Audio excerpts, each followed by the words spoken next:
नमस्कार, exam happy by Jharkhand channel में आपका स्वागत है। तो दोस्तों जुड़ चुका हूं मैं यहां पर जेटेट परीक्षा की तैयारी को लेकर के। तो यदि आप झारखंड में 6 to 8 सामाजिक विज्ञान शिक्षक की तैयारी या भाषा शिक्षक की तैयारी कर रहे हैं तो यह वीडियो आपके लिए बहुत ही महत्वपूर्ण होगा, क्योंकि देखिए आपका जो न्यू सिलेबस बना है उसमें ज्योग्राफी सेक्शन के अंतर्गत यहाँ पर आपको जो है टॉपिक दिए गए हैं, जो सिलेबस दिए गए हैं वो आपको हम यहाँ पर देखिए JCERT जैक के किताब का हूबहू प्रश्न उत्तर आपको हम करवा रहे हैं और JCERT जैक का पूरा नोट्स बना हुआ हम आपको दे रहे हैं। यदि आप 6 से 8 सामाजिक विज्ञान शिक्षक या भाषा शिक्षक की तैयारी करना चाहते हैं तो आप यहाँ से जुड़ सकते हैं और सिर्फ केवल यदि ज्योग्राफी की तैयारी करना है तो 150 रुपये आपको लग रहे हैं, और यदि आपको भाषा शिक्षक की तैयारी करना है तो उसके लिए भी यहाँ पर सामाजिक विज्ञान के अंतर्गत भूगोल का 150 रुपये, और कंप्लीट तैयारी यदि आपको करना है तो आप सिर्फ 500 रुपये में घर बैठे ही 6 to 8 सामाजिक विज्ञान शिक्षक या भाषा शिक्षक की आप तैयारी कर सकते हैं। तो आज हम लोग यहाँ पे देखेंगे आपको भूगोल के अंतर्गत चारों ओर फैले गैसीय आवरण को क्या कहते हैं, वायुमंडल, स्थलमंडल, जलमंडल या कोई नहीं। ठीक है, ये पंजाब टेट 2018 का प्रश्न था। तो हमारा जो वायुमंडल है वो गैसों का मिश्रण है। ठीक है, इसलिए गैसीय आवरण को ही वायुमंडल कहते हैं। राइट आंसर ए हो जाएगा। वायुमंडल के बारे में क्या सही है आपको बताना है। CG टेट 2020 का प्रश्न है। यह गैसीय आवरण है। वायुमंडल में नाइट्रोजन गैस 78% है, वायुमंडल में ऑक्सीजन गैस 21% है, यह सभी। ठीक है, तो वायुमंडल के बारे में क्या सही है, गैसीय आवरण है, बिल्कुल सही है। वायुमंडल में नाइट्रोजन गैस 78% है, ये भी सही है, और वायुमंडल में ऑक्सीजन गैस 21% है, ये भी सही है। यानी राइट आंसर इसका डी हो जाएगा। वायुमंडल में सबसे अधिक कौन सा गैस पाया जाता है। देखिए Punjab TET 2012, UK TET 2016, CG TET 2018, MP TET 2014। Gas का परसेंटेज का जो बार चार्ट दिखाया गया है उसको आप सभी को याद कर लीजिएगा। तो वायुमंडल में सबसे अधिक कौन सा गैस पाया जाता है, तो वायुमंडल में सबसे अधिक जो है आपको यहाँ पे नाइट्रोजन गैस पाया जाता है। वो कितना है, तो 78% है। आपको आगे थ्योरेटिकल क्लास में सारा कुछ दे दिया गया है। ठीक है, वायुमंडल में दूसरे स्थान पर कौन सा गैस पाया जाता है, ऑक्सीजन, नाइट्रोजन, कार्बन डाइऑक्साइड या कोई नहीं है। CG टेट 2016 और पंजाब टेट 2018 का प्रश्न है। तो वायुमंडल में दूसरे स्थान पर ऑक्सीजन गैस पाया जाता है। ये कितना है, तो 21% आपको है। ठीक है, वायुमंडल में नाइट्रोजन गैस कितना प्रतिशत है, तो देखिए एक बार चार्ट ग्राफ से आपको दिखाया गया था इस तरह से। ये 78% है नाइट्रोजन, और ये 21% है ऑक्सीजन, और 1% है अन्य गैस। ठीक है, तो यहाँ पर पूछा है कि वायुमंडल में नाइट्रोजन गैस कितना प्रतिशत है, तो याद रखिएगा 78% है। ठीक है, वायुमंडल में ऑक्सीजन गैस कितना प्रतिशत आपको बताना है, 78, 21, 1 या कोई नहीं। ठीक है, तो वायुमंडल में ऑक्सीजन गैस का प्रतिशत 21 है, और ये दूसरे स्थान पर है। ये हरियाणा टेट और CG टेट का पूछा गया प्रश्न है। वायुमंडल में कार्बन डाइऑक्साइड गैस का कितना प्रतिशत है, झारखंड टेट में भी आया हुआ था, CG टेट में भी आया हुआ है। ठीक है, 78% है, 21% है, 0.03% है, कोई नहीं। ठीक है, तो वायुमंडल में कार्बन डाइऑक्साइड का प्रतिशत 0.03%। ठीक है, देखिए ये आपको JCERT किताब से दिखाया गया, बार ग्राफ से लिया गया है। अगर इसको जैक गलत भी मानती है तो आपको ये प्रूफ के साथ हम दे सकते हैं कि ये सारा गैस को आप कंप्लेन कर सकते हैं। ठीक है, तो किताब का बना हुआ 9 मुद्रित पाठ्यक्रम किताब जो जैक का है उससे बना हुआ है, इसलिए आप इसका जो भी है उसको सही मान के आप अपना काम कीजिएगा। ना तो बहुत जगह देखिएगा तो गूगल में कुछ और, यहाँ कुछ और मिलेगा, उसकी आप यहाँ नहीं तुलना करें। ठीक है, ये आपका ऑथेंटिक किताब का दिया हुआ है। वायुमंडल में कौन सी गैस पाई जाती है, कार्बन डाइऑक्साइड, नाइट्रोजन, ऑक्सीजन या सभी। Haryana TET, Punjab TET, CG TET, MP TET. यानी वायुमंडल से 2 प्रश्न आपका फिक्स है, चाहे आप पर्यावरण अध्ययन की तैयारी करें या सामाजिक ज्ञान या भाषा शिक्षक है, दे के ही जाइएगा और यहाँ से JCERT वाला पहले पढ़ लीजिएगा तब किसी का पढ़िएगा। ठीक है, तो वायुमंडल में कौन सी गैस पाई जाती है, तो कार्बन डाइऑक्साइड भी पाया जाता है, नाइट्रोजन भी, ऑक्सीजन भी। राइट आंसर इसका सभी हो जाएगा। नाइट्रोजन गैस के संबंध में सही कथन क्या है, नाइट्रोजन गैस वायुमंडल में सबसे अधिक मात्रा में पाया जाने वाला है। नाइट्रोजन गैस 78% है। पौधों का जीवन नाइट्रोजन पर आश्रित होता है, सभी। तो नाइट्रोजन गैस वायुमंडल में सबसे अधिक मात्रा में पाया जाने वाला गैस है, बिल्कुल सही है। नाइट्रोजन गैस का प्रतिशत 78% है, ये भी सही है। और पौधों का जीवन नाइट्रोजन पर आश्रित होता है, ये भी सही है। नहीं, राइट आंसर इसका डी चला जाएगा। ऑक्सीजन गैस के संबंध में सही कथन क्या है, ऑक्सीजन के संबंध में सही कथन क्या है। वायुमंडल में दूसरे स्थान पर सर्वाधिक मात्रा में पाई जाने वाली गैस है। ऑक्सीजन गैस 21% है।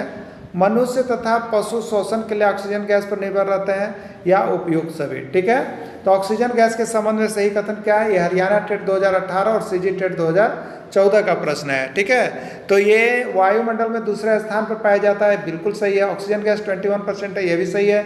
मनुष्य तथा पशु श्वसन के लिए ऑक्सीजन गैस पर निर्भर रहते हैं, बिल्कुल सही है। नहीं, राइट आंसर इसका लीजिएगा उपयुक्त सभी, डी आंसर हो जाएगा। कार्बन डाइऑक्साइड गैस के संबंध में सही कथन क्या है? वायुमंडल में 0.03% कार्बन डाइऑक्साइड गैस है। मनुष्य और पशु श्वसन क्रिया के दौरान CO2 गैस ही बाहर निकालते हैं और हरे पौधे भोजन के रूप में CO2 गैस का उपयोग करते हैं। और अगला है उपयुक्त सभी, सीजी टेट 2018 का प्रश्न है, यानी राइट आंसर इसका डी होगा। विश्व उष्णन ग्लोबल वार्मिंग का मुख्य कारण कौन सा है? Oxygen gas, nitrogen gas, CO2 gas या कोई नहीं? तो विश्व उष्णन जो ग्लोबल वार्मिंग होता है, पंजाब टेट 2019 ग्लोबल वार्मिंग को देख लीजिएगा। विश्व उष्णन प्रश्न यहाँ से बहुत बड़ा हुआ है। ये आपका CO2 गैस इसका मुख्य कारण है, कार्बन डाइऑक्साइड गैस इसका मुख्य कारण है। ठीक है, वायुमंडल को कितनी परतों में बांटा गया है? 2, 3, 5 या 6? देखिए वायुमंडल की परत, यहाँ अभी जैक ने परीक्षा लिया था आकलन, उसमें यहाँ से एक प्रश्न हर बार आया हुआ था, तो आपका वायुमंडल की परत से एक प्रश्न रहेगा। ठीक है, तो वायुमंडल को कितनी परतों में बांटा गया है? 5 परतों में बांटा गया है। ठीक है, वायुमंडल को 5 परतों में बांटा गया है, सीजी टेट 2016 का प्रश्न है। उस परत को आप लोगों ने देख भी लिया होगा, जो थ्योरी क्लास किए हैं, जो नहीं किए हैं। पहला होता है क्षोभ मंडल, दूसरा होता है समताप मंडल, तीसरा होता है मध्य मंडल, चौथा होता है ताप मंडल या आयन मंडल और पांचवा होता है वायुमंडल। ठीक है, ये मंडल को याद रख लीजिएगा, परत को याद रख लीजिएगा। पृथ्वी की सबसे निचली परत को क्या कहते हैं? क्षोभ मंडल, समताप मंडल, मध्य मंडल या वायुमंडल? एमपी टेट 2014 का ये प्रश्न है। ठीक है, तो पृथ्वी की सबसे निचली परत यहाँ, पृथ्वी यहाँ से शुरू होगा, तो सबसे निचला परत को क्या कहते हैं? क्षोभ मंडल कहते हैं। पृथ्वी की सबसे निचली परत को क्षोभ मंडल कहते हैं, इसका राइट आंसर ए हो जाएगा। क्षोभ मंडल वायुमंडल में फैला हुआ है। जब आप डायग्राम आप बनाते हैं यहाँ पे, तो आप देखिएगा क्षोभ मंडल है, समताप मंडल है, मध्य मंडल है। तो ये 8 से 18 किलोमीटर है, ये 18 से 50 किलोमीटर है, ये 50 से 80 और ये 80 से 640, इस तरह का डायग्राम दिया हुआ है।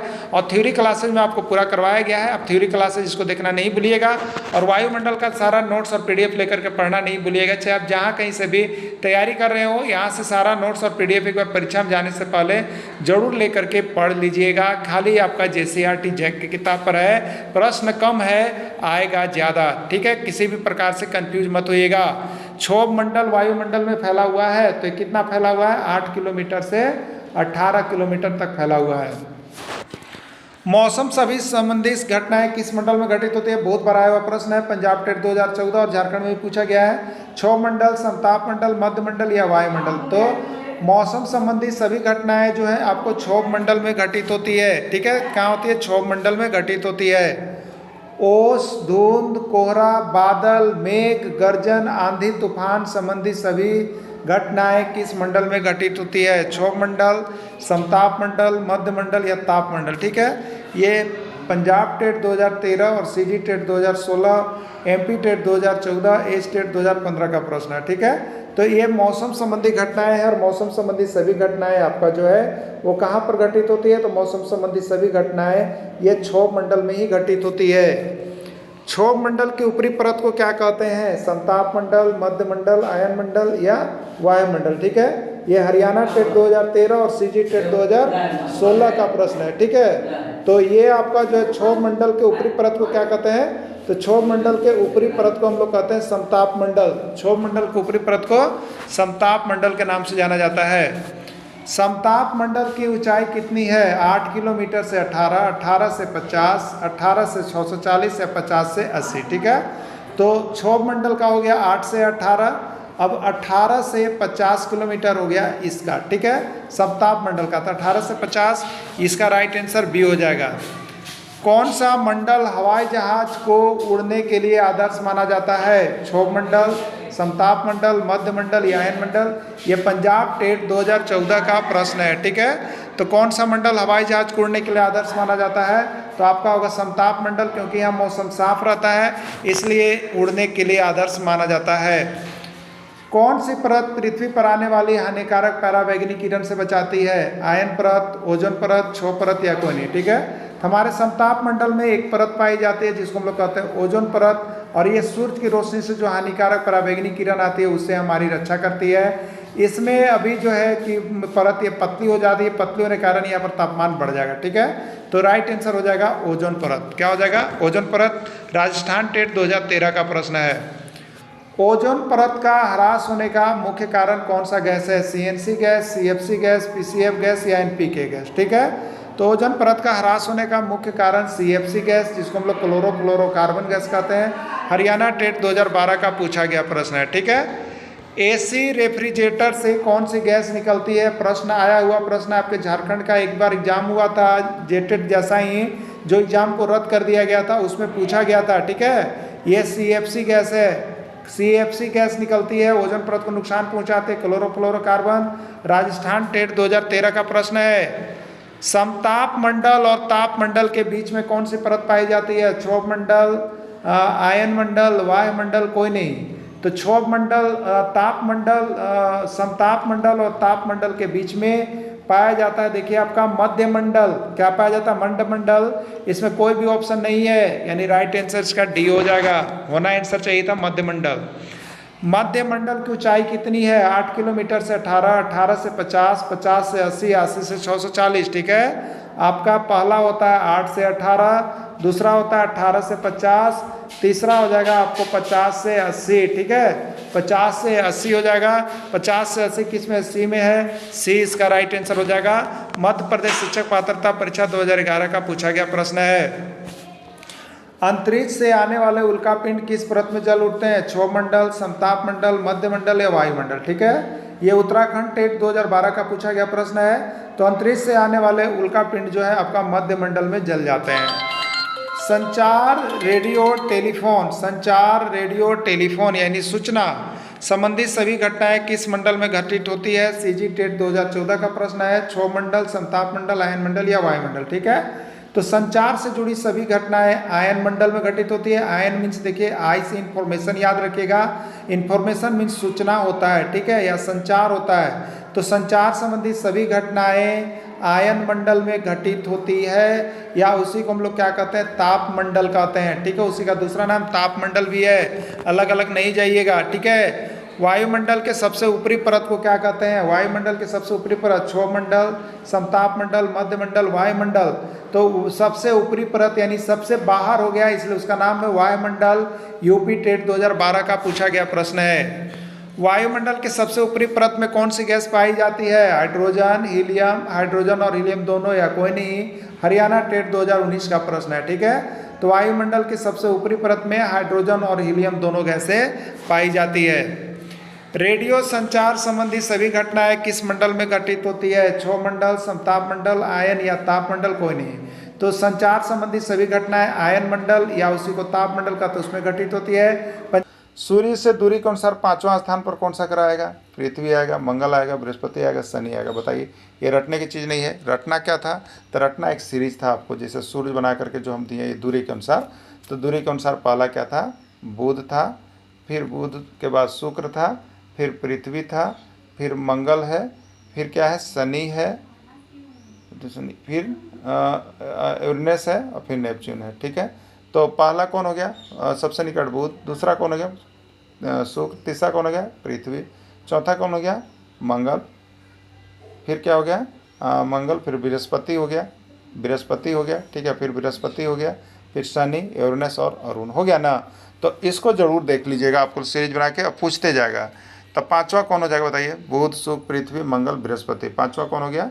बृहस्पति हो गया। बुध था, फिर शुक्र, फिर पृथ्वी, फिर मंगल, फिर बृहस्पति। तो 5वां बृहस्पति है, सी आंसर होगा।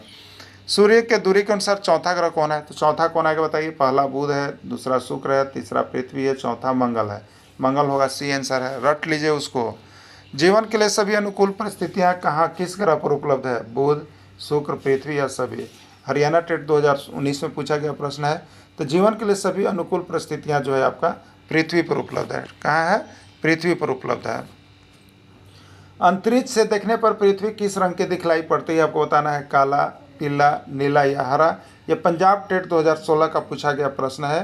तो देखिए, जब भी हम अंतरिक्ष से पृथ्वी की ओर देखेंगे, पृथ्वी हो गया, ये अंतरिक्ष हो गया। ठीक है, तो पृथ्वी पर क्या है, ये 2/3 भाग जो है जल से भरा हुआ है, जल से भरा हुआ है। जल से भरा हुआ होने के कारण ये क्या दिखाई देगा, नीला दिखाई देगा। ठीक है, तो अंतरिक्ष से देखने पर पृथ्वी किस रंग की दिखाई पड़ती है, नीला रंग का दिखलाई पड़ता है। ठीक है, पृथ्वी का कितना सतह जल से ढका हुआ है, पृथ्वी का कितना सतह जल से ढका हुआ है, 1/3, 2/3, 3/5 या कोई नहीं। ठीक है, तो पृथ्वी के सतह का 2/3 भाग जल से ढका हुआ है। देखिए यहाँ भी कन्फ्यूजन भरा प्रश्न है, आपको जहाँ पर डाउट होता है हम सारा चीज़ आपको मेंशन कर दे रहे हैं। ठीक है, लेकिन ये जो प्रश्न है आपको इसी JCERT किताब में 2/3 सतह दिया हुआ है, आप किताब को जाके देख लीजिएगा। लेकिन कहीं कहीं आपको बहुत से लोग 3/4 भी बता रहे हैं। ठीक है, 3/4 भी बता रहे हैं, तो आपको ऑथेंटिक कौन होगा, JCERT किताब होगा। इसलिए दोनों में कन्फ्यूजन भरा है, लेकिन आपका किताब में जो JCERT का अभी न्यू लेटेस्ट वर्जन में दिया है उसमें 2/3 है। ठीक है, आप अपना जज कर लीजिएगा क्या लेके जाना है आपको।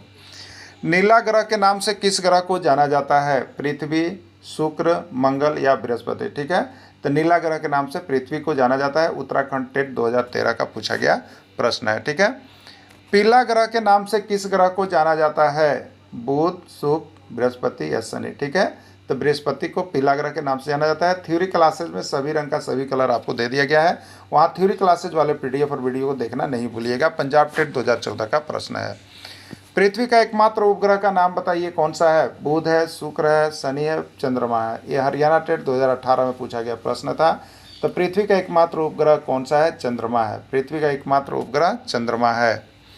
चंद्रमा का व्यास पृथ्वी के व्यास का लगभग कितना होता है, आपको बताना है। जो चंद्रमा का डायमीटर है वो पृथ्वी के व्यास का कितना होता है, 1/4, 3/4, 4/5 भाग, कोई नहीं। यूपी टेट 2020 में आ गया था प्रश्न। तो चंद्रमा का व्यास पृथ्वी के व्यास का लगभग 1/4 होता है। ठीक है, चलिए, सूर्य ग्रहण कब लगता है, जब चंद्रमा सूर्य और पृथ्वी के बीच होता है। चंद्रमा पृथ्वी और सूर्य के बीच होता है। सूर्य और पृथ्वी के बीच चंद्रमा होता है। सभी ये CG टेट 2017 का प्रश्न है, छत्तीसगढ़ शिक्षक पात्रता परीक्षा 2017 में पूछा गया था। ठीक है, देखिए आपको थ्योरी क्लासेस में हमने बताया है कि सूर्य ग्रहण के लिए, सूर्य के लिए क्या होता है, तो सूर्य देखिए धीरे इस तरह का होते हैं, फिर ये होते होते क्या, ये पूरा बड़ा आकृति हमारे सामने आ जाता है ना। तो इसी तरह का एक पेड़ का नाम आता है। ठीक है, पेड़ का नाम आता है जो धीरे धीरे बढ़ते बढ़ते बहुत विशाल हो जाता है, उसका नाम याद रखिए। जो हम लोग अपने घरों में लगाते हैं, समी का पेड़, क्या होता है, समी का पेड़ लगाते हैं। ठीक है, तो समी का पेड़ जो होता है ये क्या होता है, सूर्य ग्रहण के लिए होता है समी का पेड़। क्लियर, सूर्य ग्रहण के लिए। तो इसमें देखिए इसी पर ऑप्शन देखना है आपको।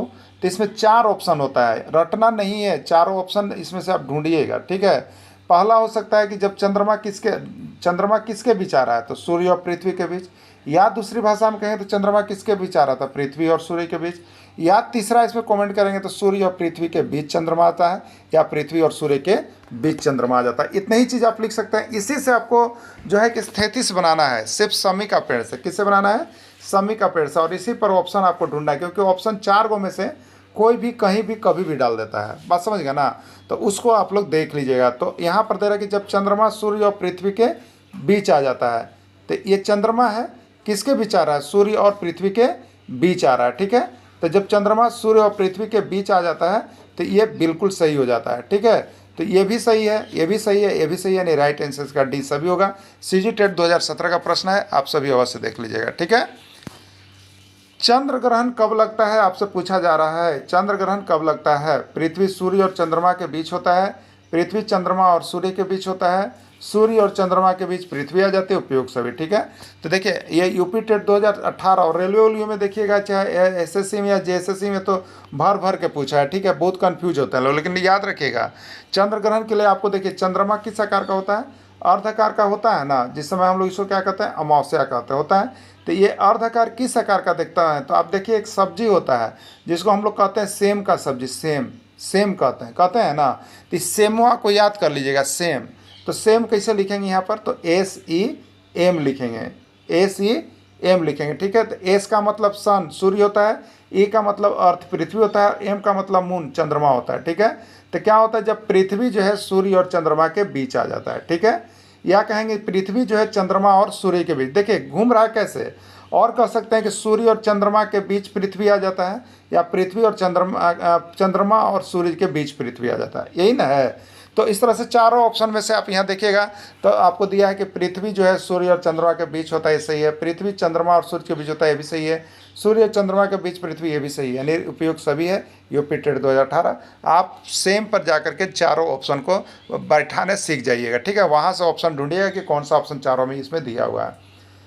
सूर्य के प्रकाश को पृथ्वी तक पहुंचने में कितना समय लगता है? पंजाब टेट 2016 का प्रश्न है। 7 मिनट, 8 मिनट, 9 मिनट या सभी, ठीक है।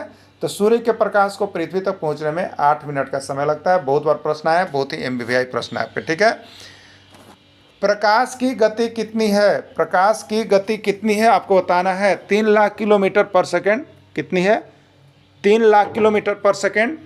और उसके बाद है 3 × 10⁵ किलोमीटर पर सेकेंड, 3 × 10⁸ मीटर पर सेकेंड या सभी, ठीक है।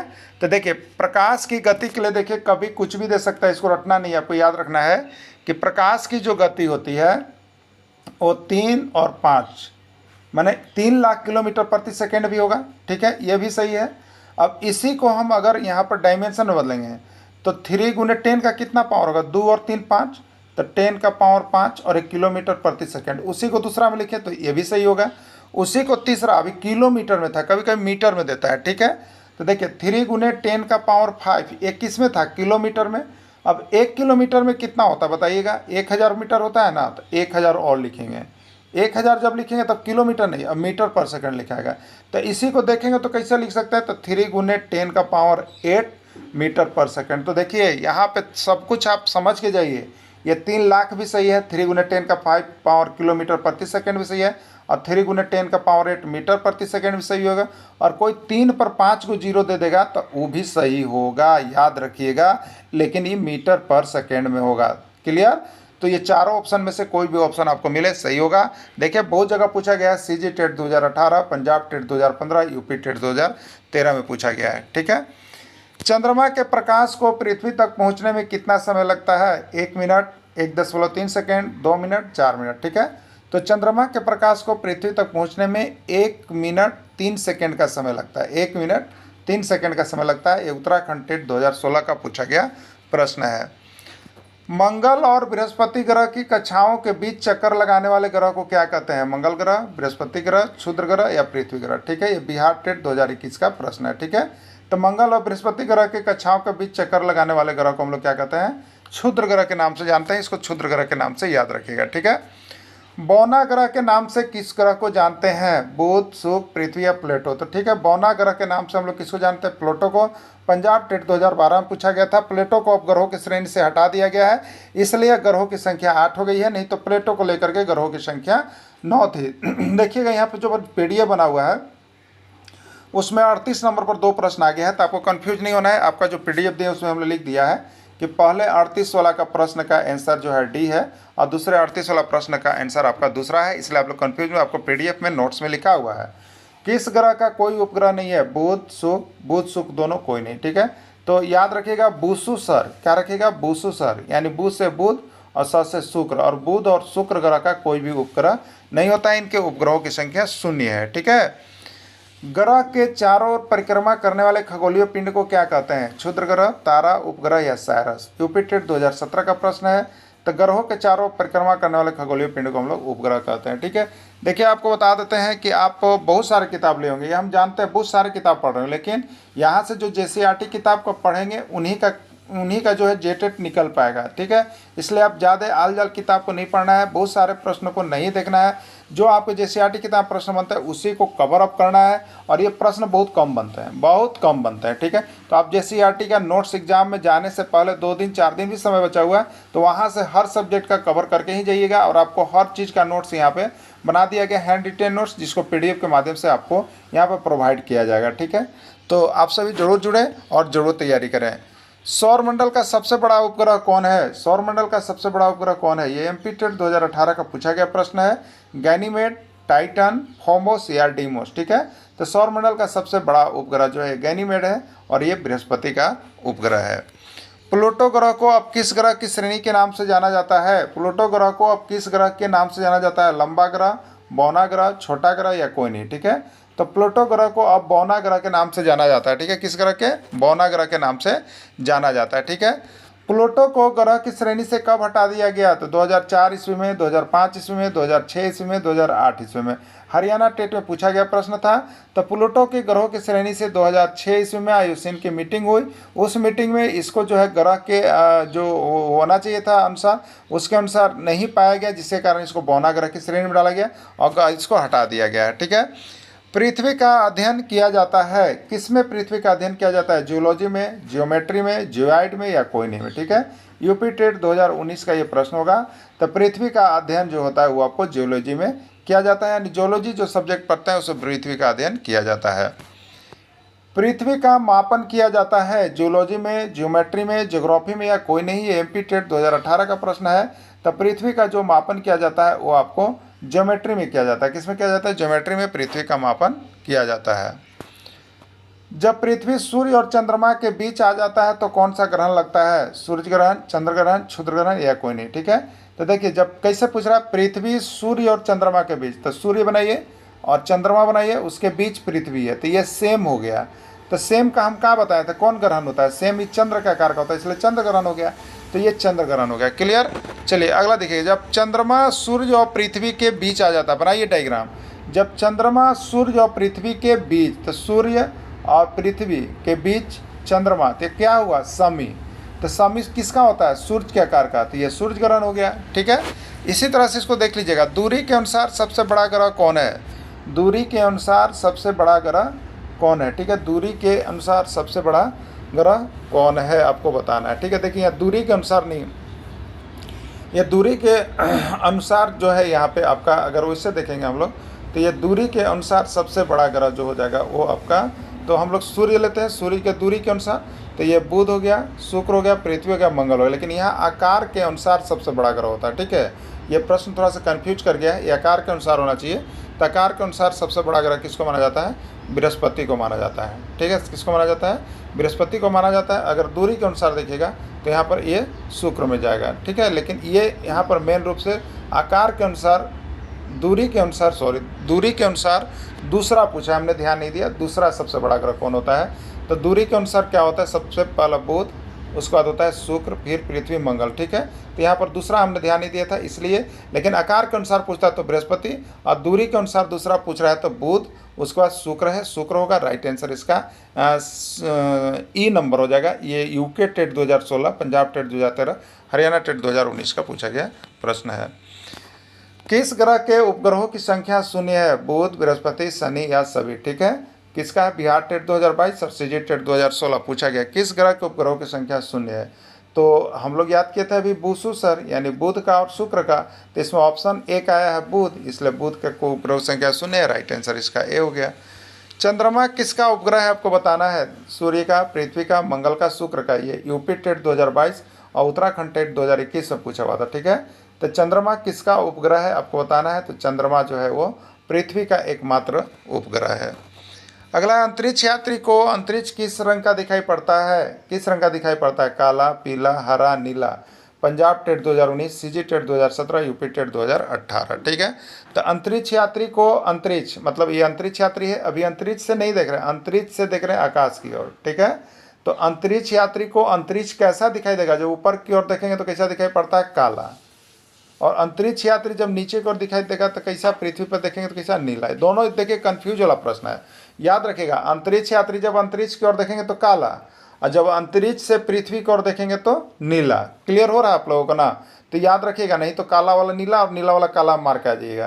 ये पंजाब टेट 2019, सीजी टेट 2017 और यूपी टेट 2018 का पूछा गया प्रश्न। जनसंख्या को प्रभावित करने वाले कारक कौन से हैं? जनसंख्या को प्रभावित करने वाले कारक कौन कौन से हैं? स्थलाकृति, जलवायु, मृदा या उपरोक्त सभी? देखिए, स्थलाकृति, जहाँ के स्थल जैसे होंगे, उपजाऊ मैदान है तो वहाँ पर जनसंख्या अधिक रहेगी। जलवायु, जलवायु के आधार पर भी यहाँ पर जो जनसंख्या है वो प्रभावित होती है। गर्म जलवायु में अधिक है, ठंडे जलवायु बर्फ़ वाले क्षेत्रों में कम रहना पसंद करते हैं, इसलिए जलवायु के आधार पर भी वहाँ जनसंख्या निर्भर करता है। ठीक है। मृदा, मृदा के आधार पर भी जनसंख्या का वितरण होता है। अच्छी मृदा है, उपजाऊ मृदा है तो वहाँ पर ज़्यादा लोग निवास करते हैं, जनसंख्या अधिक होती है। यानी राइट आंसर इसका डी होगा, उपरोक्त सभी। जन्म दर किससे कहते हैं? जन्म दर किससे कहते हैं आपको बताना है। ठीक है।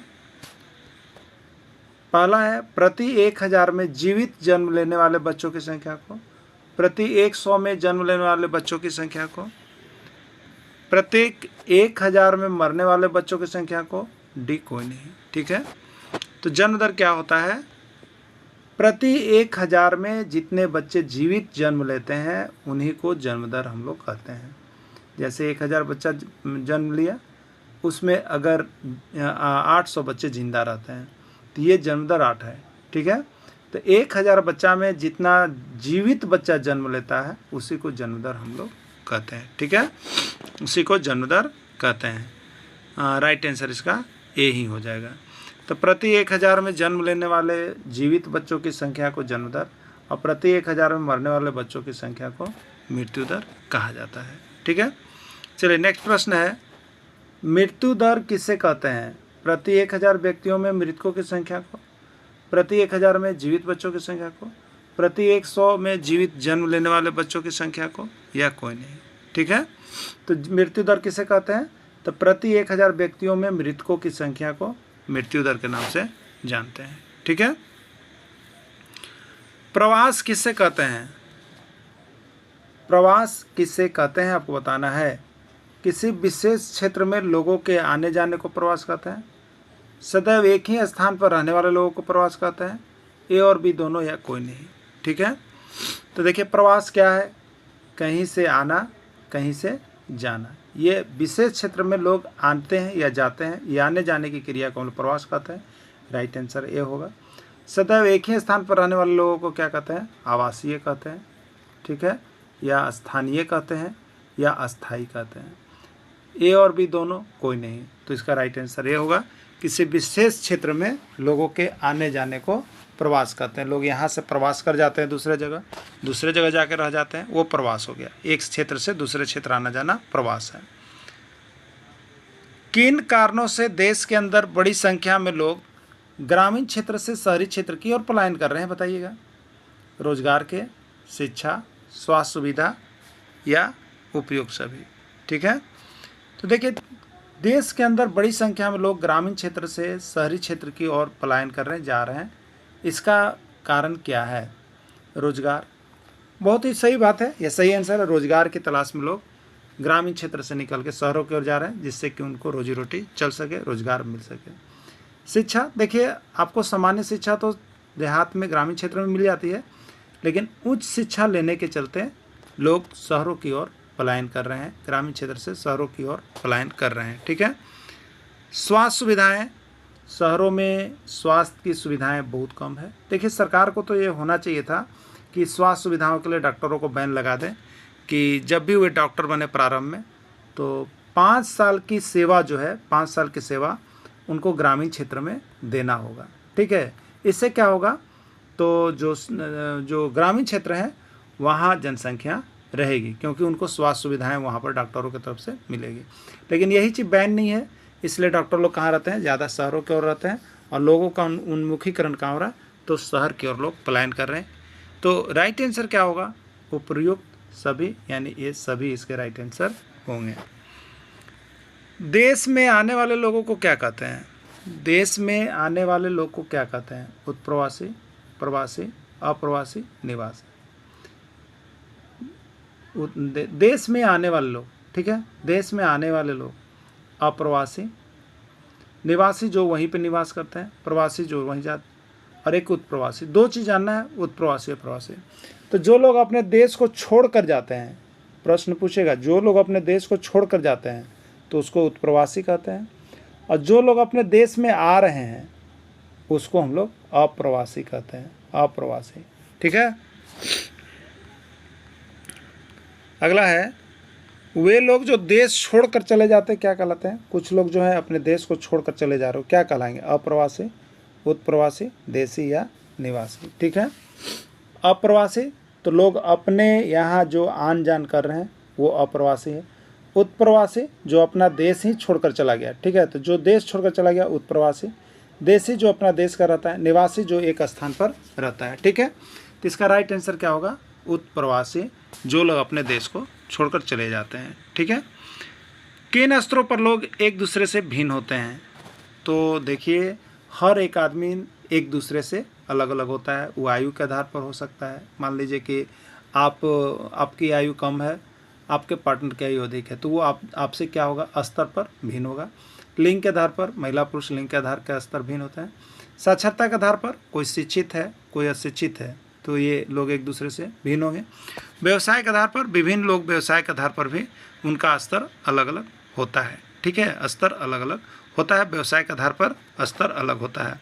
और डी है उपयुक्त सभी, राइट आंसर इसका होगा उपयुक्त सभी। ठीक है।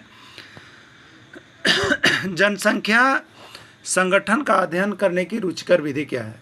जो हमारा देखिए जनसंख्या का संगठन है, उसका अध्ययन करने का रुचिकर विधि क्या है? जनसंख्या पिरामिड, जनगणना, जनसंख्या वृद्धि, कोई भी नहीं। ठीक है। तो जो जनसंख्या संगठन का अध्ययन करता है वो देखिए हमारा जनसंख्या पिरामिड ही होता है। जो जनसंख्या का संगठन होता है उसका अध्ययन करने के लिए बताता है। जनगणना देखिए इसी जनसंख्या पिरामिड का भाग है, जनसंख्या वृद्धि भी इसी का अंग है।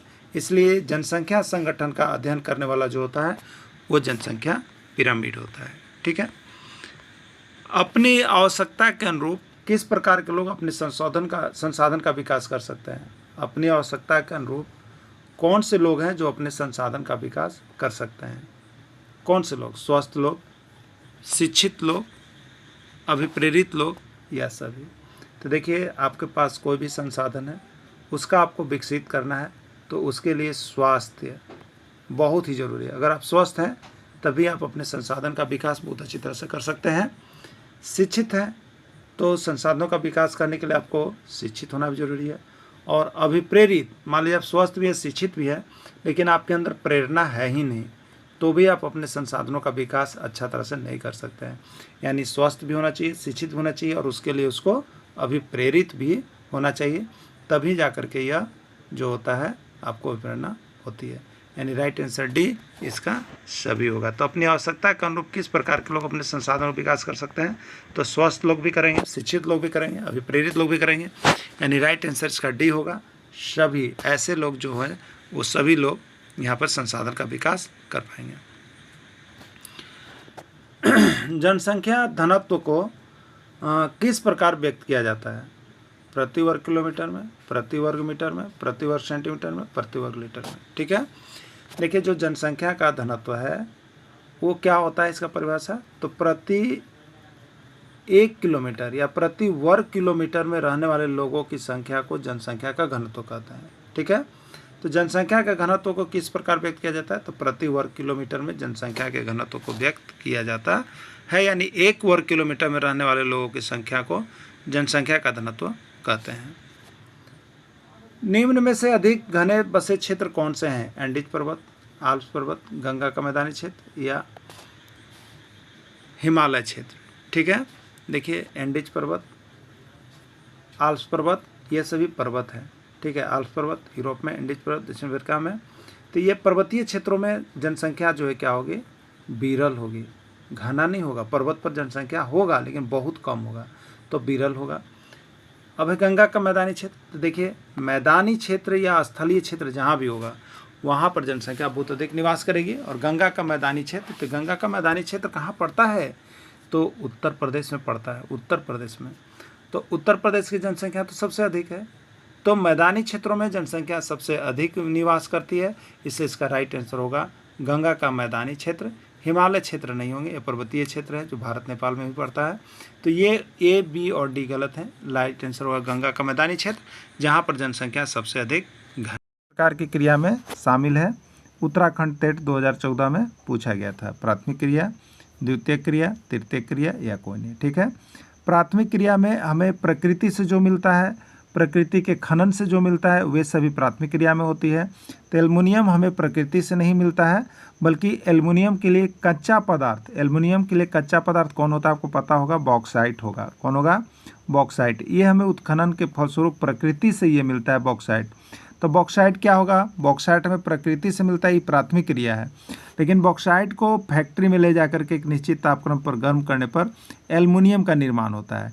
इसलिए एल्युमिनियम जो होगा, ये देखिए प्राथमिक क्रिया को निकलने के बाद उससे अन्य कोई वस्तु यदि आप बनाते हैं जिसको सामान को बेच सकते हैं तो द्वितीयक क्रिया में जाता है। ठीक है, इसलिए एल्युमिनियम जो है द्वितीयक क्रिया है, क्योंकि बॉक्साइट से इसका निष्कर्षण होता है। बॉक्साइट पृथ्वी के अंदर से निकलता है, इसलिए बॉक्साइट जो है आपका प्राथमिक क्रिया है, लेकिन एल्युमिनियम द्वितीयक क्रिया है। विज्ञापन किस प्रकार की क्रिया है? आपको बताना है कि विज्ञापन किस प्रकार की क्रिया में शामिल है। प्राथमिक क्रिया, द्वितीयक क्रिया, तृतीयक क्रिया या कोई नहीं। Haryana TET 2018, Chhattisgarh TET 2016, Punjab TET 2015 का पूछा गया प्रश्न है। ठीक है, विज्ञापन। तो देखिए, प्राथमिक क्रिया और द्वितीयक क्रिया से जो हमें प्राप्त होता है उसको सुविधा प्रदान करती है, उसको जो सुविधा प्रदान करने का काम करती है, बाज़ार में बेचवाने का काम करती है, आयात निर्यात में काम करवाती है, उसको जो है बाज़ार में ले जा कर के अधिक कीमतों पर बेचवाने काम करती है, वो तृतीयक क्रिया में शामिल होता है। यानी प्राथमिक और द्वितीयक क्रिया को उद्योग के रूप में परिणत करके पैसे कमाने का जो काम करता है वो तृतीयक क्रिया होता है। तो वह साधन विज्ञापन है। तो विज्ञापन के माध्यम से आप अपने वस्तु को बेचवा सकते हैं। अच्छा एडवर्टाइजमेंट देखिए, सभी टीवी में, यूट्यूब पर, गूगल पर, सभी जगह आपको क्या करते हैं, एडवर्टाइजमेंट, विज्ञापन देते रहते हैं। विज्ञापन क्या करते हैं? तो प्राथमिक क्रिया और द्वितीयक क्रिया क्षेत्र को आर्थिक सहयोग प्रदान करते हैं। अगर आप विज्ञापन नहीं दीजिएगा तो 10 सामान बेचा जाएगा, लेकिन विज्ञापन दीजिएगा तो वहाँ पर 1000 सामान बेचाने लगता है। तो ये विज्ञापन क्या करता है? तो प्राथमिक और द्वितीयक क्षेत्र को आर्थिक सहायता प्रदान करता है। तो ये तृतीयक क्रिया इसका राइट आंसर हो जाएगा। बैंक किस प्रकार की क्रिया में शामिल है? बैंक किस प्रकार की क्रिया में शामिल है? प्राथमिक क्रिया, द्वितीयक क्रिया, तृतीयक क्रिया, कोई नहीं। ये मध्य प्रदेश शिक्षक पात्रता परीक्षा 2014 में और छत्तीसगढ़ शिक्षक पात्रता परीक्षा 2019 में पूछा गया था। ठीक है, तो बैंक किस प्रकार की क्रिया आप बताइएगा। तो बैंक जो है हमें क्या करती है? तो प्राथमिक और द्वितीयक क्षेत्र को सहायता प्रदान करती है। तो वैसी सभी संस्थाएं जो प्राथमिक और द्वितीयक क्षेत्र को सहायता प्रदान करती है, आर्थिक सहयोग प्रदान करती है, वो तृतीयक क्रिया में शामिल होता है। ठीक है, इसलिए बैंक हमें सहायता प्रदान करते हैं प्राथमिक और द्वितीयक क्षेत्र को, तो ये तृतीयक क्रिया में शामिल होगा। मछली का उत्पादन किस प्रकार की क्रिया में शामिल है? मछली का उत्पादन किस प्रकार की क्रिया में शामिल है? प्राथमिक क्रिया, द्वितीयक क्रिया, तृतीयक क्रिया, कोई नहीं। हरियाणा टेट 2019 का पूछा गया प्रश्न है। ठीक है, तो देखिए, मछली का उत्पादन क्या होता है बताइए। मछली का उत्पादन, मछली हम लोग नहीं बनाए हैं, ये प्रकृति प्रदत्त चीज़ है। ठीक है, तो प्रकृति के द्वारा हमें मछली मिल रहा है, इसलिए यह प्राथमिक क्रिया में जाएगा। लेकिन कोई कहे कि मछली का तेल, तो मछली हमें प्रथम मछली का उत्पादन मिला हमें किससे? प्राथमिक क्रिया से। लेकिन इस प्राथमिक क्रिया को यदि हम उद्योग के रूप में परिणत करते हैं तो द्वितीयक क्रिया में जाता है। ठीक है, प्राथमिक क्रिया के जो कच्चे माल है, पदार्थ है, उससे कुछ नया चीज़ बनाया जाता है तो द्वितीयक क्रिया में जाता है। तो मछली का तेल द्वितीयक क्रिया में जाएगा, लेकिन केवल मछली का उत्पादन यदि आप कर रहे हैं तो प्राथमिक क्रिया में शामिल होगा।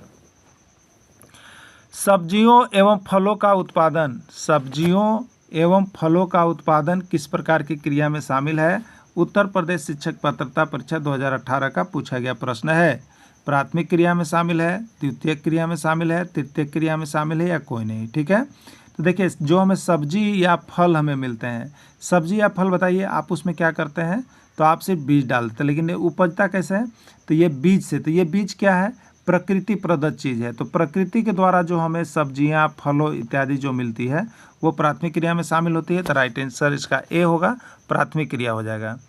यातायात का साधन किस प्रकार की क्रिया में शामिल है? यातायात का साधन किस प्रकार की क्रिया में शामिल है? प्राथमिक क्रिया, द्वितीयक क्रिया, तृतीयक क्रिया, कोई नहीं। ठीक है, तो ये पंजाब टेट 2014 का पूछा गया प्रश्न है। तो देखिए, प्राथमिक क्रिया और द्वितीयक क्रिया को आर्थिक सहयोग प्रदान करने या बढ़ावा देने में जो भी संस्था काम करती है वो तृतीयक क्रिया में जाती है। ठीक है, तो प्राथमिक या द्वितीयक क्रिया के फलस्वरूप हमें जो भी उद्योग धंधे से सामान मिला उसको हमको यातायात का साधन चाहिए किसी अन्य जगह पर ले जा करके बेचने के लिए।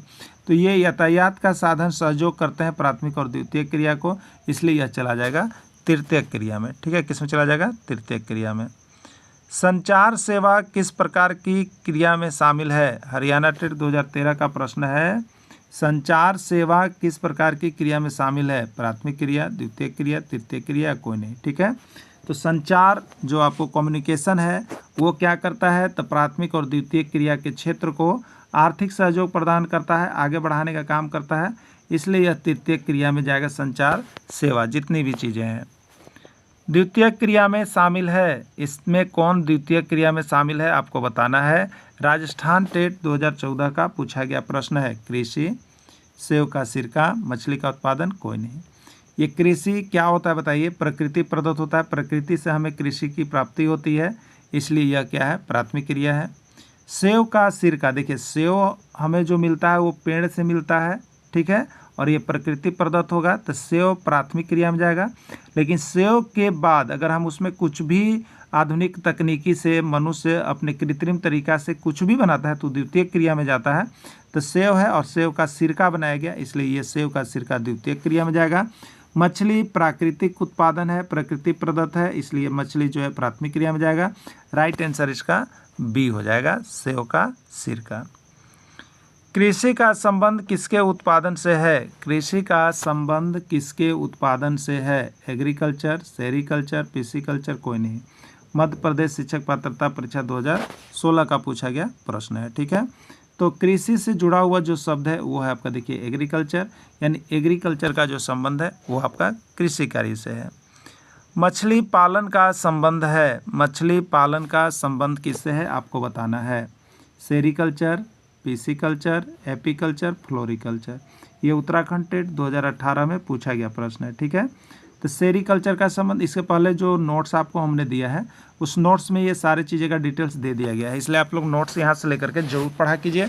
और यहाँ से हैंड रिटन नोट्स तो आप परीक्षा में देखिए कभी भी जाएं, जब भी परीक्षा हो, और परीक्षा तो देखिए बहुत ही अब नज़दीक है, आपकी परीक्षा होगी ही होगी, बहुत जल्द इसका घोषणा होने जा रहा है, तो आप यहाँ से नोट्स लेकर के जरूर पढ़िएगा, ठीक है। चाहे जो भी लोग जुड़े हैं, बहुत ही आपके सस्ते रेटों में यहाँ पर दी जाती है और आपको केवल झारखंड राज्य के अनुमोदित पाठ्यक्रम का प्रश्न करवाया जाता है, जिससे कि आप यहाँ से 100% सफलता पा सकते हैं, ठीक है। तो सेरीकल्चर क्या है, रेशम उत्पादन से है। पिसीकल्चर क्या है, मत्स्य या मछली उत्पादन से है। एपीकल्चर क्या है, शहद या मधुमक्खी पालन से है। और फ्लोरिकल्चर का संबंध कैसे है, फ्लोरी मतलब फूलों के अध्ययन से है, ठीक है। तो मछली का उत्पादन मतलब पिसीकल्चर, राइट आंसर इसका होगा पिसीकल्चर।